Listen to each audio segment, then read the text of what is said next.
रजब शरीफ के महीने में जॾहिं भी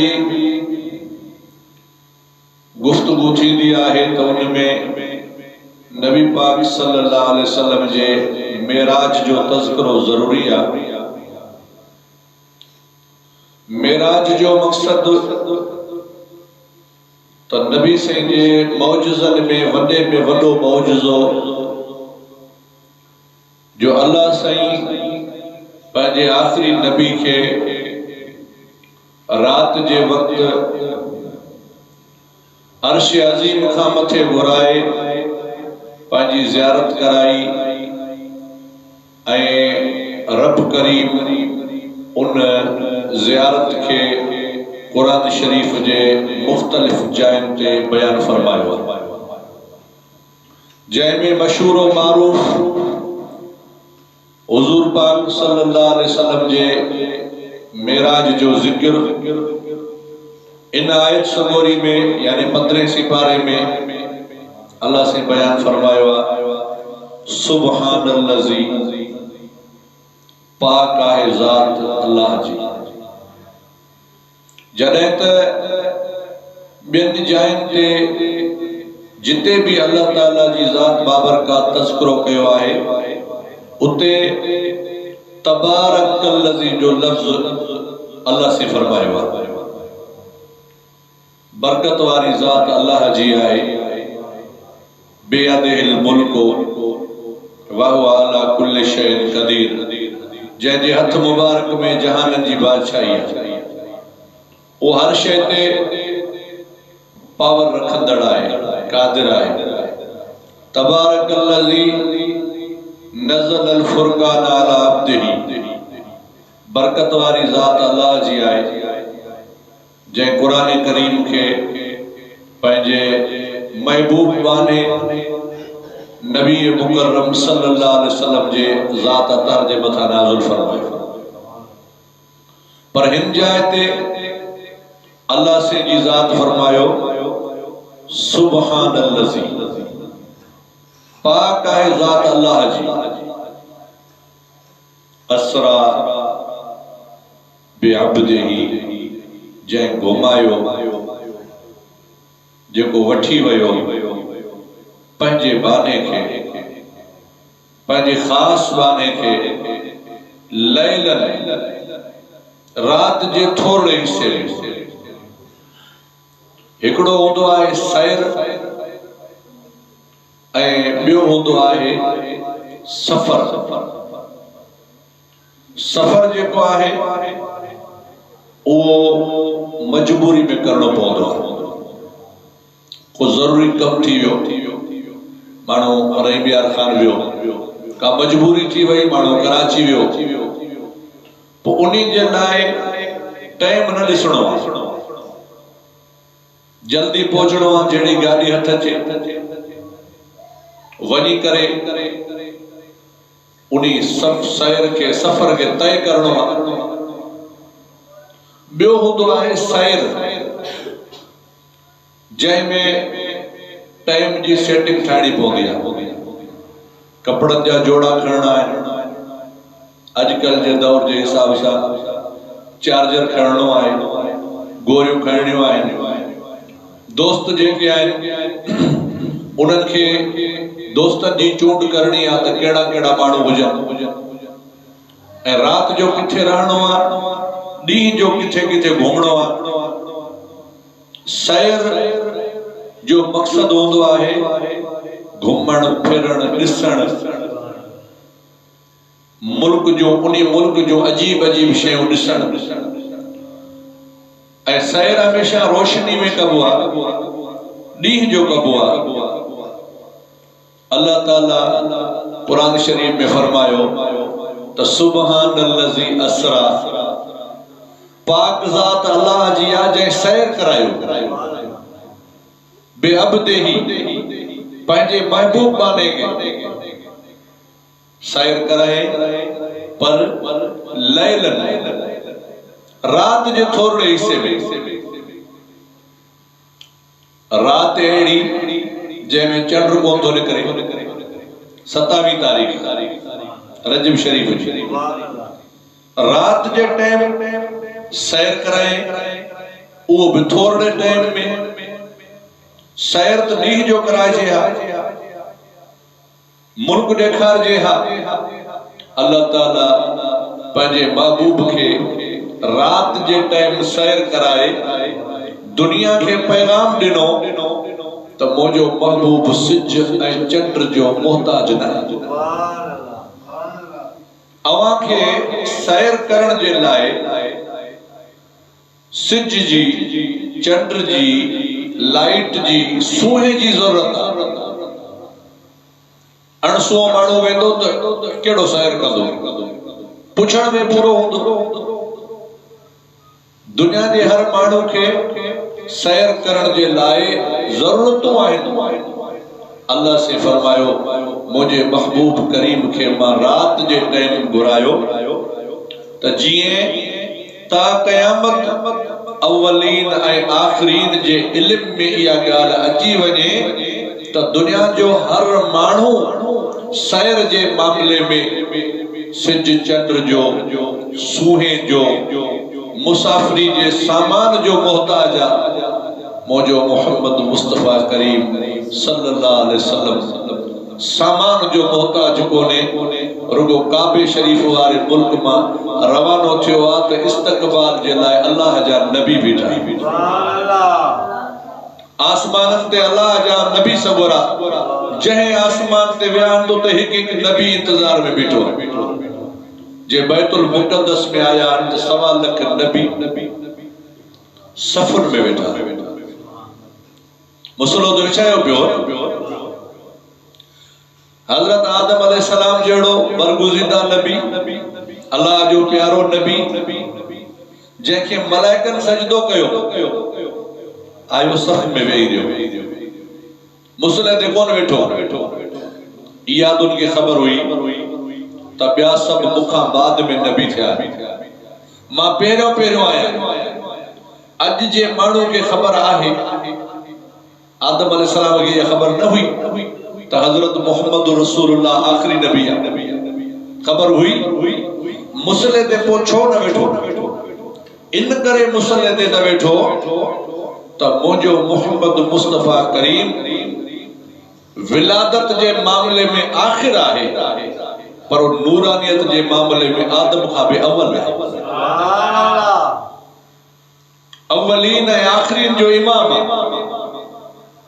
सब नबी सगोरा वेंदा वया पांजे पांजे सेटअप सा मुझे हबीब अलैहिस्सलातु वस्सलाम जी आमद थी मुसल्ले ते बैठा नमाज अदा कराया पो सफर अगते शुरू थियो अल्लाह से फरमायो त सुबहानल्लज़ी अस्रा बिअब्दिही लैलन लाम जे मथा जेका तनवीन आहे इन जो जी माना है तो रात सजी न ये न जो सिज लथे महबूब वया ए सुबह वाली नमाज वाले टाइम मोटी आया न रात जे पहरे हिस्से में बीबी उम्मे हानी जे घर में आराम भी कयो असुर जो मोटी अची वरी भी आराम कयो बैतुल मुक़द्दस भी वया नबियन के नमाज़ा भी पढ़ायो पेरे आसमान ते भी वया बे आसमान ते भी वया टे आसमान ते भी वया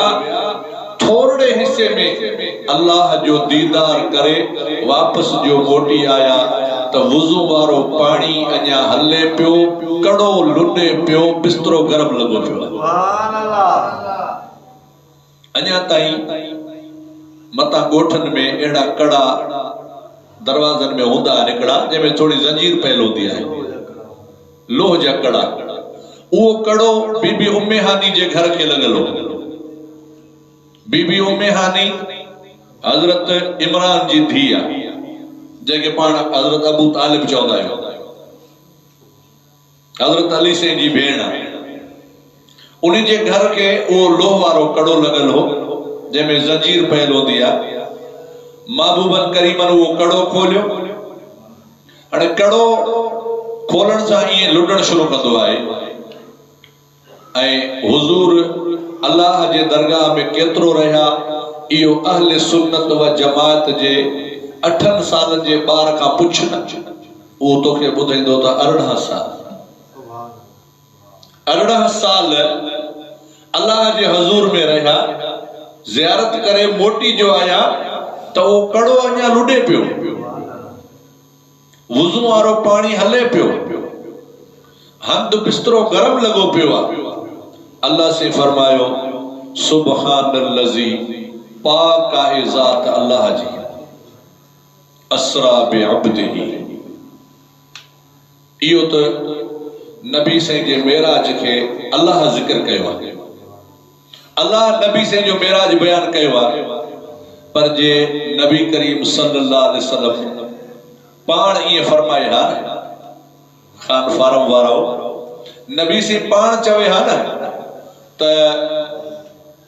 मां मेराज ते वियो आहियां, मेराज करे राते रात मोटी आयो आहियां, तॾहिं बि असां चऊं हा त मुंहिंजे मोहम्मद करीम सल्लल्लाहु अलैहि वसल्लम जी ॻाल्हि सची आहे। सभु त इहे कोन चवंदा। अल्लाह फरमायो सुब्हानल्लज़ी, रब सैर करायो आहे। इन जी माना इहा थी वई त नबी साईं जे मेराज जो इनकार करण अल्लाह जे ताक़त जो इनकार आहे। हिकिड़ो माण्हू चवे, असां जहिड़ो माण्हू गरीब माण्हू चवे त बाबा मां साल साल में उम्रे ते वेंदो आहियां, कंहिंखे ॻाल्हि समझ में ईंदी, कंहिंखे कोन ईंदी।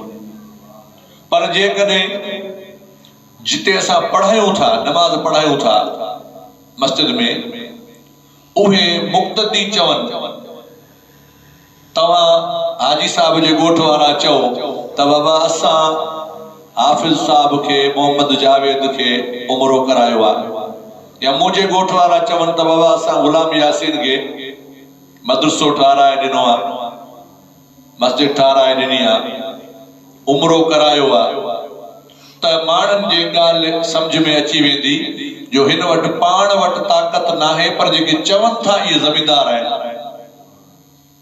जेके ॻाल्हि कनि था इन्हनि वटि पैसो आहे, इन्हनि वाकई इहो कमु कयो हूंदो।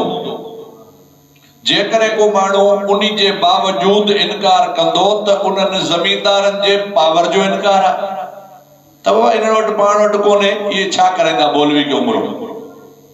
हाणे अल्लाह से फरमायो सुब्हानल्लज़ी असरा, पाक ज़ात अल्लाह जी आहे जंहिं सैर करायो, जेको वठी वियो पंहिंजे बाने खे रात जे थोरे हिस्से में।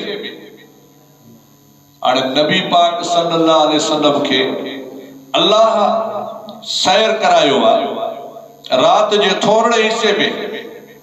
अल्लाह त कादिर आहे, ये तो बोराक ॾिने पर जे बिना बोराक जे घुराया त बि कादिर हो, रफ रफ ॾिने पर रफ रफ न ॾे हा। माण्हू निंड में हुया, भला माण्हू जागन हा वेठा, अल्लाह ताला पंहिंजे महबूब खे घुराए वठे हा, माण्हुनि खे ख़बर ई कान पई आहे, तॾहिं बि कादिर हो। पर अल्लाह साईं कुरान शरीफ जे इन आयत में अहिड़ो त सबक ॾिनो आहे। अल्लाह पंहिंजे महबूब खे सैर करायो, रब हर शइ ते कादिर आहे, पोइ बि अल्लाह ताला विच में बोराक जो वसीलो ॾिनो, जिब्रील खे विच में आंदे महबूब खे बोराक ते सवार कयईं, पोइ बैतुल मुक़द्दस घुरायईं, उतां पोइ पहिरें आसमान ते, ॿिए आसमान ते, मथे महबूब जो सफ़र शुरू थियो। पाक आहे ज़ात अल्लाह जी जंहिं सैर करायो पंहिंजे महबूब बाने खे रात जे थोरे हिस्से में। हाणे अल्लाह साईं पंहिंजे महबूब जे सैर जी शुरूआत ॿुधाए थो, छो जो मदीनो शरीफ भी आहे, मक्को भी आहे, ताइफ भी आहे, बदर भी आहे, जायूं तो घणियूं आहिनि मोतबर जायूं। अल्लाह से ॿुधाए थो त महबूब जे सफ़र जी सैर जी शुरूआत किथां थी? मिनल मस्जिदिल हराम, काबे शरीफ जे ॿाहिरां जेका मस्जिद आहे इन जो नालो आहे मस्जिदुल हराम, हरम वारी मस्जिद। इन्ही मस्जिद खां नबी पाक सल्लल्लाहु अलैहि वसल्लम जे मेराज जी पहिरीं मंज़िल शुरू थी इलल मस्जिदुल अक्सा। अक्सा मस्जिद बैतुल मुक़द्दस जे ॿाहिरां जेका मस्जिद आहे इन जो नालो आहे मस्जिद अक्सा, जेको 1.25 लख नबियनि जो क़िबलो खुद तव्हांजे असांजे महबूब करीम सल्लल्लाहु अलैहि वसल्लम बि ओॾे मुंहुं करे मदीने शरीफ में 17 महीना नमाज़ूं पढ़ियूं आहिनि। जिते क़िबलो चेंज थियो आहे उहा मस्जिद शरीफ उम्रे वारा सभु हाजी ॾिसी आया आहिनि, हज वारा भी उम्रे वारा भी। मदीने शरीफ में उहा मस्जिद मौजूद आहे जंहिंजो नालो आहे ॿिनि क़िबलनि वारी मस्जिद। उन्ही खां सवा रूए ज़मीन ते जेके भी मस्जिदूं आहिनि सभु हिकु क़िबले वारियूं आहिनि। कई भी मस्जिद ॿिनि क़िबलनि वारी कोन्हे। उन्ही मस्जिद जो नालो आहे मस्जिद ज़ू क़िबलतैन, ॿिनि क़िबलनि वारी मस्जिद, जिते बैतुल मुक़द्दस जे बजाए अल्लाह ताला बैतुल्लाह शरीफ के काबू कयो। हाणे असां कुरान शरीफ खां पुछूं था त अल्लाह साईं रात जो पंहिंजे महबूब के जो सैर करायो तो छा लाइ करायो? अॼु जो असांजो नौजवान कुरान शरीफ जी तिलावत खां पोइते थींदो थो वञे ऐं उन्हनि पंहिंजे ज़हन जो पूरे जो पूरो पावर मोबाइल ते इस्तेमालु कयो आहे। त बाबा असांखे मौलवी भी मोबाइल में मिलंदो, कुरान हदीस कुरान जी ॻाल्हि भी मोबाइल मंझां मिलंदी, अक़ीदे जी ॻाल्हि भी मोबाइल मंझां मिलंदी। ईअं न आहे। कुरान शरीफ अल्लाह ताला जो उहो जामियो किताब आहे। रब फरमायो ज़ालिकल किताबो ला रैब फीह हुदल लिल मुत्तकीन। इहो किताब कुरान शरीफ ला रैब फीह, कंहिं भी किस्म जो इनमें शक न आहे। न इन जो सॉफ्टवेयर हेठ मथे थे, न इन जी चार्ज खत्म थे, न इन जी LCD खराब थे, न इन जो में का बी का शे अड़ी अचे जे हाफिजन जे सीने में आ तने भी महफूज आ, जे कदे कागज में आ तने भी महफूज आहे, जे कदे कपड़े में आ तने भी अल्लाह जो कुरान हमेशा के लिए महफूज है। कुरान के पढ़ो तर्जमे सा, तफसीर सा, पर तर्जमो ए तफसीर ॾिसो तो लिखल कहजो आ, लिखण वारो आशिक रसूल हुजे। छो जो तवा बनी वारा मानू आयो, जमीनन वारा मानू, कारोबार वारा मानू आयो। एकड़ा मानू 10-15 एकड़न जमीन हुजण जे बावजूद मानन के पिया चौंदा यार गाह जी भरी त ॾिजा, अफाल कोने न, जमीन तो पई आ, लक्षण कोने। एकड़ा मानू 2-3 एकड़न वारा ॾाढा खुश हो, फसल भी भलो, गाह भी भलो। छो? उनमें लक्षण वो तरीके से उन जमीन के हलाए तो, आबाद करे तो। कुरान शरीफ ये आ, बेलक्षण वारो मानू उन्हीं जरे तर्जमो कयो हुंदो, बेइश्क मानू जरे तर्जमो कयो हुंदो, तवा पढ़ंदो तवाके हिदायत ऐं फ़ाइदो कोन मिलंदो। तवा तर्जमो ऐं तफसीर उन्हीं जो पढ़ो जंहिंजे दिल में इश्क मुस्तफा है, त तवाके कुरान शरीफ जे तरफा एनर्जी मिलंदी, अकीदे के पावर मिलंदो, ताकत मिलंदी ऐं अवां के खबर पइजी वेंदी त कुरान शरीफ दरिया ना है, कुरान शरीफ समुंड। इन समुंड जा हीरा पीर से मोहम्मद राशिद रोजे धड़ी के हथ आया। इन समुंड जा लाल सैयद मोहम्मद हसन शाह जीलानी के हथ आया। इन समुंड मजा मोती हजरत हाफिज मोहम्मद सिद्दीक रहमतुल्लाह अलैह के मिलिया। जो अज सजण ऐं दुश्मन उनके दरवाजे ते जॾहिं ईंदो आहे तो उनके जुती बाहर लाए वुज़ू करे पो अंदर अचणो पवंदो आहे ऐं अंदर अचण खां पोइ उनके कल्बी तरह से महसूस थींदो आहे त हिन कुबे में इन रोज़े में जेके हस्तियों सुतल आहिनि ये मोल न आहिनि, ये मोल न आहिनि, ये पंहिंजे कब्रनि में अल्लाह ताला जल शानहू जी रहमत में ज़िंदा आहिनि। इन्हनि खे मरण खां बाद में ज़िंदगी बख़्शण वारो अल्लाह है, पर बरकत कुरान जी है। हाणे कुरान खां पाण पुछंदासीं त नबी सिंह खे रात जो घुरायो वियो छाजे लाइ घुरायो वियो? मिनल मस्जिदिल हराम इलल मस्जिदिल अक्सा, हितां जो नबी सिंह खे 700 किलोमीटर अक्सा मस्जिद घुरायो वियो त अल्लाह सिंह सिधो ई मथे बुराक घुराया दीदार जे लाइ। कुरान शरीफ तो असां खे ॿुधाए सुब्हानल्लज़ी अस्रा बिअब्दिही लैलम मिनल मस्जिदिल हराम इलल मस्जिदिल अक्सा अल्लज़ी बारकना हौलहू सुभान अल्लाह लिनुरियहू मिन आयातिना। असां अल्लाह ताला फरमाईंदो आहे पंहिंजे महबूब खे मस्जिदिल हराम खां मस्जिद अक्सा ॾे इन करे घुरायो त उन जे ॿाहिरां सुठियूं सुठियूं शयूं आहिनि, असां जो निशानियूं आहिनि। असां चाहियो त असां पंहिंजे महबूब नबी खे इहे बि ॾेखारियूं। इन मज़ा मालूम थियो त जॾहिं पाण हज ते हलूं उम्रे ते हलूं त काबे शरीफ जी ज़ियारत रोज़े रसूलुल्लाह जी ज़ियारत कयूं, पर उन्हीं जे ॿाहिरां जेके ॿियूं ज़ियारतूं आहिनि इहे ज़ियारतूं करण नबी साईं जी सुन्नत आहे। लिनुरियहू मिन आयातिना, तां त असां पंहिंजे महबूब खे असां जूं निशानियूं ॾेखारियूं। हाणे तफ़सीर लिखनि था त इहे निशानियूं कहिड़ियूं आहिनि जेके बैतुल मुक़द्दस ऐं काबे जे विच ते लिनुरियहू मिन आयातिना असां जूं निशानियूं आहिनि कहिड़ियूं? तफ़सीर लिखनि था उन्हनि निशानियुनि में अक्सर करे अॻिन नबियनि जूं मज़ारूं आहिनि, अॻिन नबियनि सगोरनि जा रोज़ा शरीफ़ आहिनि।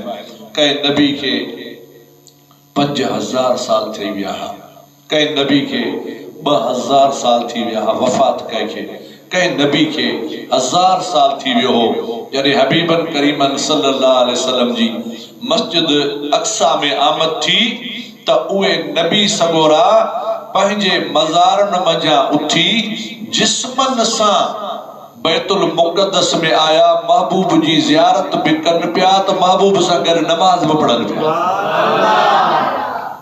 ऐं मुझे महबूब फरमायो मरर तो बेकबरे मूसा, मां रस्ते में ईंदे मुझो गुज़र हज़रत मूसा अलैहिस्सलाम जे मज़ार खां थियो। पाण फरमायो मां अल्लाह जे नबी खे ॾिठो त पंहिंजे कब्र में उथियो बीठो हो दुआ पियो करे। मालूम थियो त अल्लाह जा बरगुज़ीदा बांधा पंहिंजे कब्रनि मझां दुआऊं कंदा आहिनि। हिकड़ी माना युसल्ली जी दुआ है, ॿी माना है त पंहिंजे कब्र में उथियो बीठो हो सलात पियो पढ़े। छो जो मौजू जे हिसाब सां माना जेका ठहंदी उहा सलात वारी ठहंदी। महबूब अचनि पिया न, महबूबन जी आमद पई थिए त मूसा अलैहिस्सलाम पंहिंजे कब्र में उथियो बीठो आहे, इएं पियो चवे अस्सलातु वस्सलामु अलैका या हबीब अल्लाह, अस्सलातु वस्सलामु अलैका या रसूल अल्लाह। ऐं टी माना मुसलमान कन ॾेई ॿुधजा। मुंहिंजे महबूब फरमायो मुंहिंजो मूसा अलैहिस्सलाम जे मज़ार खां गुज़र थियो, मूसा अलैहिस्सलाम पंहिंजे मज़ार में नमाज़ पियो पढ़े। सलात जूं टे माना आहिनि। सलात जी दुआ माना है, दुआ घुरे पे तो केड़ी पे घुरे? दुआ या पे घुरे चूं बशानश निगाहे मूसा करद शुदनज उम्मतश तमन्ना करद। मुझा मौला हेदो शान वारो नबी तो जो आखिरी नबी हेडो शान वारो जो जिब्रील पंध पियो अचे मुस्तफा बोराक ते सुवारा मुझी दुआ कबूल कर मुखे जो उम्मती बना। अल्लाह से फरमायो तो वो तो तवा सा वायदो थियल, वो तो तवा सा मुझो वायदो थियल। व इज़ अख़ज़ल्लाहु मीसाकन नबिय्यीन लमा आतैतुकुम मिन किताबि व हिकमा सुम्मा जाअकुम रसूल। अल्लाह से नबियन का वायदो वरतो तवा के मां नबूवत ऐं रिसालत ऐं किताब दिया थो, पर जरे तवा वट मुझो महबूब अचे त पो तवा पंहिंजा कलमा न मुझे मोहम्मद मुस्तफा जो कलमो पढ़जो। अवा तो ईमान आणजो पर पंहिंजे मञण वारन खां भी इहो मञराइजो त असां जो नबी भी मोहम्मद मुस्तफा वा, बाद में अचण वारन जो नबी भी मोहम्मद मुस्तफा वा। दुआ या पे गोरे सलात या पे पढ़े। सिंधी वारे हिकिड़े ॻाल्हि कही आहे त महबूब जी आमद के ॾिसी मूसा अलैहिस्सलाम इहे पियो चवे त भले यार आए तुझो लख भलायो। सुभान अल्लाह। तू जेकॾहिं हेॾे न अचे हा अल्लाह से जो इहो चवण बि आहे न नहनु अक़रबु इलैहि मिन हब्लिल वरीद। रब फरमायो आहे त मां तव्हां खे साह वारी रग खां वेझो आहे। इहो पाण सभिनी खे ई आहे, नबी से के वेझो न हो जाए पोइ उते खणी दीदार कराया बस। हेॾो सॼो हे छो प्रोग्राम ठाहे। अच्छा उन खां पोइ जेकॾहिं मथे घुराइणो हो त सिधो ई काबे खां घुराया, बैतुल मुक़द्दस छो वठी वियो? हिकमतूं इहे हुयूं नबियन जूं दुआयूं ऐं ज़मीनन पे दुआयूं घुरियूं त मुंहिंजा अल्लाह घुराए त थो न पाण दे, भला हितां घुराए त असां बि दीदार करे वठूं। भले यार आए तुझो लख भलायूं असां पाण तुझो ॻाल्हियूं वेठे ॻायूं। असां त इन तज़किरे में हुयासीं हुसैन जो नानो अचे त असां ज़ियारत कयूं। मुझे महबूब करीम सल्लल्लाहु अलैहि वसल्लम जी ज़ात बाबरकात के अल्लाह ताला वो निशानियों ॾेखारियूं। इन्नहु हुव समीउल बसीर। अल्लाह से फरमाए तो इहो मुझो महबूब समी भी आहे बसीर भी आहे। हाणे कुरान शरीफ में तो मिलावट कान थींदी न, कुरान शरीफ तो मिलावट खां पाक आहे। सिधी सी तफसीर ॾे न वञो, सिधी सी माना कयो तो समी जी माना ॿुधंदड़ आहे, बसीर जी माना ॾिसंदड़ आहे। ऐं कुरान चंद सालन जे लाइ न आहे, कुरान हमेशा जे लाइ आहे, हमेशा जे लाइ आहे। त इहो अक़ीदो रखो। अॼु जेकॾहिं पाण इत खान फारम जी जामे मस्जिद में ही महबूब जो शान ॻाए रहिया आहियूं न त महबूब समी ॿुधी रहियो आहे। ही तकरीर जो आवाज़ ॿाहिरि वञे थो पियो, इन में भरिजे थो पियो। मोबाइल जा नंबर सभिनी दोस्तनि वटि मौजूद आहिनि। इन्नहु हुव समीउल बसीर। इन्नहु मजा मुराद बेशक इहो यानी नबी पाक सल्लल्लाहु अलैहि वसल्लम सब इन ॻाल्हि खे तस्लीम कनि था त इन्नहु जो मतलब इहो यानी नबी पाक सल्लल्लाहु अलैहि वसल्लम समी भी आहे बसीर भी आहे। ईअं त कोन लिखियल त नबी साईं एतिरो समी आहे जो रोज़े जे अॻियां बीही चवंदे त ॿुधंदो, रोज़े जे अॻियां वेंदे त ॾिसंदो। न, समी ऐं बसीर जो मतलब इहो आहे त मुंहिंजो मोहम्मद मुस्तफा करीम जितां चाहे उतां ॾिसी सघे थो, जितां चाहे उतां ॿुधी सघे थो। अल्लाह साईं पंहिंजे महबूब जे सफ़र जी पहिरीं मंज़िल बयान फरमाई। हाणे महबूब जॾहिं मेराज ख़ैर जो करे वापसि मोटी आया, इहो ॾींहुं सूमर जो हुयो। 27 जी राति 18 साल मथे गुज़ारे मोटी आया न त भेटाई साहब इन ॻाल्हि खे बयान कयो आहे। थोरो ज़ोर में सुभान अल्लाह चओ तव्हांखे ॿुधायो। हाणे तव्हां अॻे मुंहिंजी तकरीर ॿुधी आहे तिर्ज़ सां। अॼु मुंहिंजो ख़्यालु इहो त मां तव्हां के जेके नंढड़ा शागिर्द वेठा आहिनि न इन्हनि खे इहा ॻाल्हि पकी कराए छॾियां त समीर ऐं बसीर अल्लाह से जा नाला आहिनि, ख़ुदा जो सिफ़तूं आहिनि। रऊफ़ ऐं रहीम इहो बि तौबा सूरत में आहे। अज़ीज़ुन अलैहि मा अनितुम हरीसुन अलैकुम बिल मोमिनीन रऊफ़ुर रहीम। इते रऊफ़ रहीम इहे नाला ॿई नबी साईं जा। हिते 15 सिपारे में समीउ ऐं बसीर ॿई नाला अल्लाह साईं जा। पोइ छा इहो शिरक आहे? क़ुरान में शिरक आहे? अल्लाह वारा साॻी नाला नबी साईं ते अची विया? न, शिरक न आहे। मुझे महबूब करीम सल्लल्लाहु अलैहि वसल्लम जी मोहब्बत जो ॾियो दिल में ॿारे, कामिल मुर्शिद जी दामन में हथ विझी पो कुरान पढ़, तोखे ख़बर पइजी वेंदी त शिरक छा आहे, मोहब्बत छा आहे। तोखे ख़बर पइजी वेंदी त शिरक छा आहे ऐं मोहब्बत छा आहे, ऐं अल्लाह ताला जो पंहिंजे हबीब सां प्यार छा आहे। हाणे भिटाई साहब इन्ही महबूब जे सफ़र के बयान कयो आहे। इहो ॿुध ऐं हबीबन जो मोटी अचण वारो हिकिड़ो मौजूज़ो पौधो आहे। भिटाई साहब फरमाईंदो आहे, कोड़े कीरत आया माझी मणियादार, जन गरहूं ॿाहिर गाइयो सारी सभ जमार, पर तोखे घोट घुराइयो खिलवत लाए खंघार, आ मथे मंगणा दुर्बधी दिस्तार, अतहियातो लिल्लाहि वसलवातो वतय्यबातो, या खिली कयई खीकार, पुसणियो सजे संसार त मुल्क ॾिनई मोहम्मद मीर खे। चई त कोड़े कीरत आया, उहे चवंदा रहिया रब्बे अरनी रब्बे अरनी रब्बे अरनी, मथों पियो आवाज़ अचे लन तरानी, कोन मुंहिंजो दीदार करे सघंदो, कोन मुंहिंजो दीदार करे सघंदो। पर मुंहिंजे महबूब करीम सल्लल्लाहु अलैहि वसल्लम जी ज़ात बाबरकात हज़रत उम्मे हानी जे घर मुबारक में आरामिया जिब्रील अची करे कदमन खे चुमी ॾे थो, महबूब खे जागाए अर्ज़ करे थो, इन्नल्लाह हश्ताक लिकाइक या हबीब अल्लाह, ओ मुंहिंजा महबूब जागो, ॿाहिर बुराक अची वियो आहे, अल्लाह तव्हांखे पंहिंजे दीदार लाइ घुरायो आहे। बुराक इंतज़ाम मुकमिल थियल आहे। जॾहिं महबूब बुराक ते सवार थिया, इहे पिया आवाज़ अचनि, पुछण वारे पुछो, ॾियो ख़बर, अॼु मुंहिंजे महबूब जो मेराज आहे। 70,000 मलाइक अॻे पासे, 70,000 मलाइक पुठे पासे, 70,000 मलाइक सॼे पासे, 70,000 मलाइक खॿे पासे। जिब्रील रिकेब खे झलियो बीठो आहे। ज़मीन ते इहो रंग आहे, आसमान ते छा रंग आहे।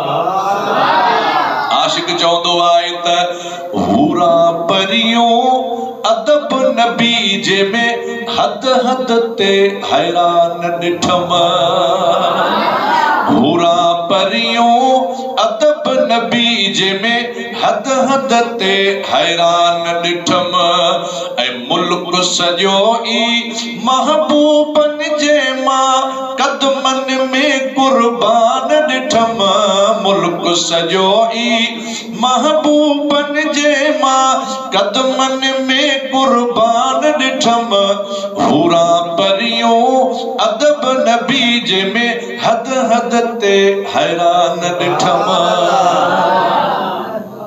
महबूब ज़ियारत माणे 17-18 साल अल्लाह जो दीदार करे राते रात मुंहिंजो महबूब वापस मोटी आयो आहे। सुबुह जो मुंहिंजे महबूब ऐलान फरमायो, अल्लाह ताला फरमाईंदो आहे, वल्लज़ी जाअ बिस्सिद्क़ि वसद्दक़ बिही, रात रात मुंहिंजो महबूब सच ॾिसी आयो आहे, सच पच में अल्लाह जो दीदार करे आयो आहे।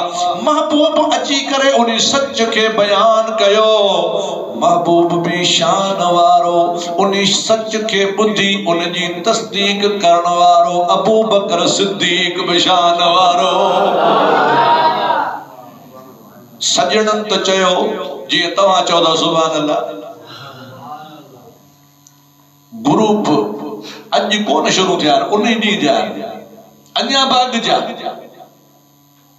उन जो सही थी न थो सके मथी गाल त मथे आ मेराज वारी त मथे आ पर राते रात हितां बैतुल मुक़द्दस कीअं वियो छो जो मौजज़न ते तो उन जो ईमान कोन हो संते अकुल जी गाल कन पिया हजरत अबू बकर सिद्दीक चयो जी इतबार ना है तो मुझे महबूब का निशान घुरो वाह अबू बकर तो जो ईमान आया इलाके जा अरब आया साईं तू चवे तो मां मेराज कयो आ मुझे महबूब फरमायो मां हिनन अखिन सा कयो आ रअयतु रब्बी अज़्ज़ व जल्ल बिअैनिर रास मथे वारन अखिन सा मां अल्लाह जो दीदार कयो आ मां पंहिंजे रब जे करीब वेठो आया मा ज़ागल बसर व मा तगा मां अख भी कान छिबिया एतरो मां रब जे हुजूर में वेठो आया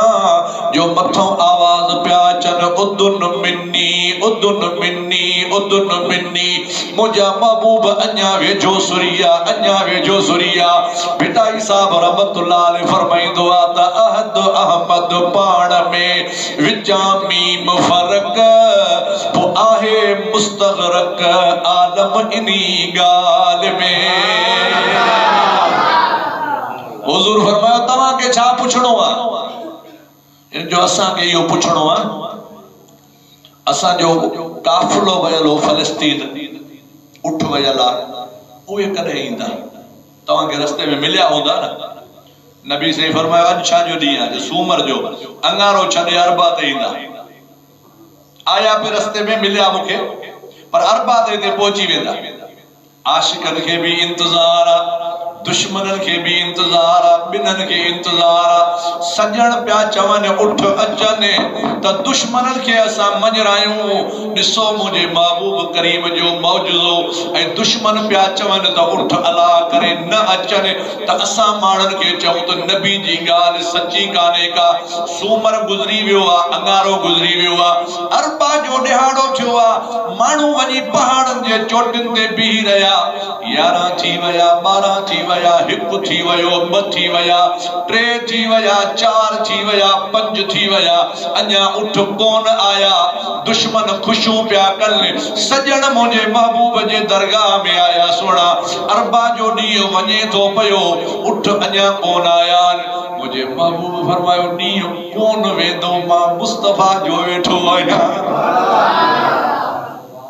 साईं 5 थी विया अध कलाक बचो अध कलाक पो मगरिब हबीब फरमायो तवा घबरायो न उन जो उठ छडाए वियो हो उन उठ के पे गोलियो हाने उठ उन जो लधो आ हाने हो निकरी आया साईं बांग का पो आया तने भी दुश्मन जी गाल मथे थी वेंदी न मुझे महबूब फरमायो सिज भला वियो आलो छा साईं वणन ते आ सिज टिक सिज जी बची आ टिक हदीस पाक में इंदो आ हजरत बीबी सलमा चौंदी आ अस्मा बीबी चौंदी आ असा अखिन सा डिठो मुझे महबूब करीम सल्लल्लाहु अलैहि वसल्लम बाहर अची करे ए मुक मथे खया ओ मुझा रब करीम सिज न लहे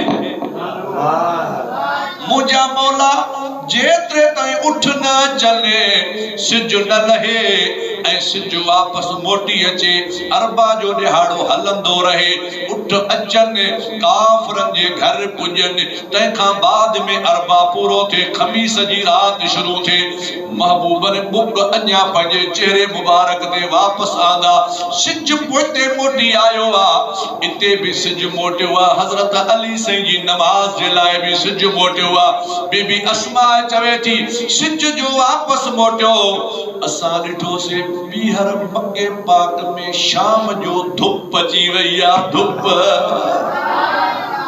पहाड़न जो चोटियो चिमकन पयूं उठ अची वया साईं 5 थी वया 6 थी वया 6:30 थी वया सिज लहण जो नालो कोन तो वठे अल्लाह ताला फरमाइंदो आ कुदसी हदीसा कुल्लुहुम यतलबून रिदाई व अना अतलबु रिदाक या मुहम्मद सल्लल्लाहु अलैहि वसल्लम ओ मुझा महबूब सजी दुनिया चौंदी आ अल्लाह राजी थे रब चौंदो आ मदीने वारो मीर राजी थे